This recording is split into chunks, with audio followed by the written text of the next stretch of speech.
Ngayong araw nito, pag-usapan natin ang Pi Network. Ano nang nangyari sa Pi Network? May pag-asa pa ba ang Pi Network? Yan ang karamihang tanong ng mga pioneers kasi nga, nawawalan na sila ng pag-asa dahil sa tagal siguro. Pero, sasabihin ko sa inyo, may pag-asa ang Pi Network. Matuto lang tayo maghintay. Ikaw lang kasi ang hihina. Maraming nangyaring development sa Pi Network. Kaya nga na-recognize ng isang crypto news ang Pi Network. Ang akala ng iba noong una is scam ang Pi. Pero ngayon, considered na as cryptocurrency ng News BTC platform. So, sino ba ang News BTC platform? Isang cryptocurrency news service noong saan nagka-cover ng Bitcoin today, technical analysis, forecast ng mga iba't ibang altcoin na legit. So, hindi nila basta gagawan ang isang project ng article o i-publish dun sa website nila kung scam. Kasi nga, masisira yung kanilang image as a news provider ng crypto or blockchain. Masisira sila. Okay? Pero ngayon, ginawa nila ng article ang Pi Network. So, that means, nakita nila na maraming mga development at pwede pala mangyari yung vision ng Pi Network. Okay, silipin natin kung ano ang nakalagay sa article. Sabi sa title, Accelerated Development of Pi Blockchain Yields Decentralized KYC Solution, 33 million engaged users, and more on path towards open mainnet. So, yun ang tanda natin. Okay, ngayon mga Lodi, paalala na naman to sa inyo. Marami pang mangyayari sa Pi Network bago mag-mainnet. Kaya nga sabi,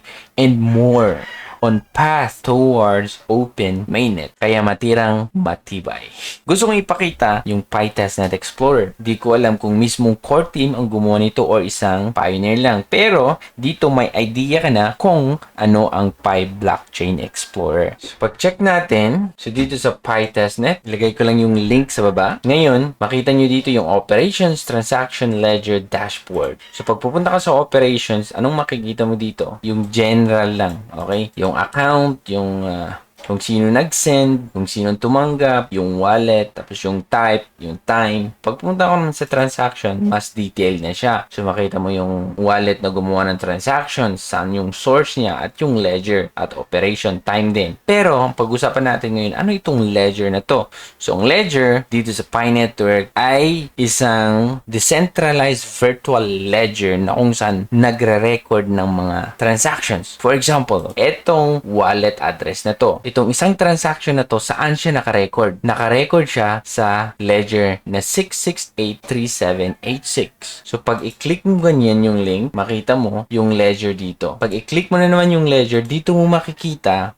kung yung ledger na yun, ilang transaction ang nag-fail, kung ilan ang transaction, ang max na transaction na kaya niya. So, dito makikita mo lahat kung ano yung information na ledger na yun. Makita mo yung fee pool, yung total coins na andun sa ledger, yung base fee. Makita mo lahat dito. So, yung taga-record siya ng transaction. Kung meron kang gustong i-check, mahanap mo siya sa ledger. Ngayon, pag pupunta ka naman dito sa dashboard, ito yung mga ledger, yung data niya. Itong ledger na to, 393938, may 6 na transaction. Itong isa naman na ledger, may 3 transaction. Itong isa naman, merong 6 na transaction. So, testnet pa lang to. So, every time gagawa ka ng transaction, may i-record yan sa isang ledger. So, ngayon, punta naman tayo dito sa node. Makita nyo na merong node na active ngayon, 39,000. Tapos, ang kailangang node na total is mga 500,000. So, marami pa ang ma-activate na node. Tapos, dito makikita mo yung mga rank ng mga bansa na kung saan